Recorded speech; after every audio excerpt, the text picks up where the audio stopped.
Kottayam nursing college ragging കേസിൽ കുറ്റപത്രം സമർപ്പിച്ചു. കേസെടുത്തത് 47-ാം ദിവസമാണ് ഗാന്ധിനഗർ പോലീസ് കുറ്റപത്രം സമർപ്പിച്ചത്. മൊബൈൽ ഫോൺ പ്രധാന തെളിവായി കുറ്റപത്രത്തിൽ വ്യക്തമാക്കിയിട്ടുണ്ട്. വാർത്തയുടെ വിശദാംശങ്ങളുമായി ശ്രീജിത്ത് ആണ് ചേരുന്നത്. ശ്രീജിത്ത്, ഏറെ ചർച്ച ചെയ്യപ്പെട്ട റാഗിംഗ് കേസ് ആണ്. എന്തെല്ലാമാണ് ഈ കുറ്റപത്രത്തിലെ പ്രധാനമായും പറയുന്നത്?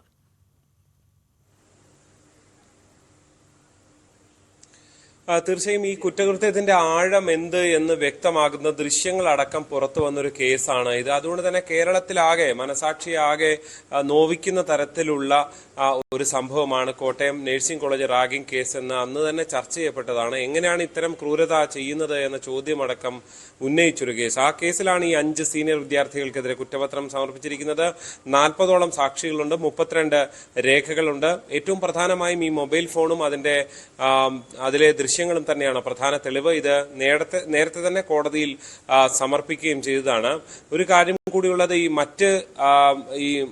അതായത് ഈ ഹോസ്റ്റൽ വാർഡൻ ഉൾപ്പെടെയുള്ളവർക്ക് കേസിൽ പങ്കുണ്ട്, അവർക്കെതിരെ നടപടി വേണം, കേസെടുക്കണം എന്നൊക്കെയുള്ള ആവശ്യങ്ങൾ ഉന്നയിച്ചിരുന്നു. പക്ഷെ അതില്ല, അവർക്കിതിൽ പങ്കില്ല എന്നാണ് പോലീസ് നടത്തിയ അന്വേഷണത്തിൽ വ്യക്തമാകുകയും ചെയ്തിരിക്കുന്നത്. എന്തായാലും പ്രതികളെ സംബന്ധിച്ച് ആശ്വാസമായിട്ടുള്ളത്, ഇതുവരെ ഹൈക്കോടതി ജാമ്യം തള്ളിയിരുന്നു. ഹൈക്കോടതി നിർദ്ദേശിച്ചിരുന്നത് കുറ്റപത്രം സമർപ്പിച്ച ശേഷം ഈ കീഴ്ക്കോടതിയിൽ പോയി സമീപിക്കാൻ, ജാമ്യ ഹർജി നൽകാനായിരുന്നു. സ്വാഭാവികമായി അതുകൊണ്ട് തന്നെ ജാമ്യം ലഭിക്കാനുള്ള സാധ്യത ഇനിയുണ്ട് എന്ന് തന്നെ കരുതേണ്ടി വരും. എന്തായാലും വളരെ പെട്ടെന്ന് പ്രതികളെ പിടിച്ചൊരു കേസാണ്.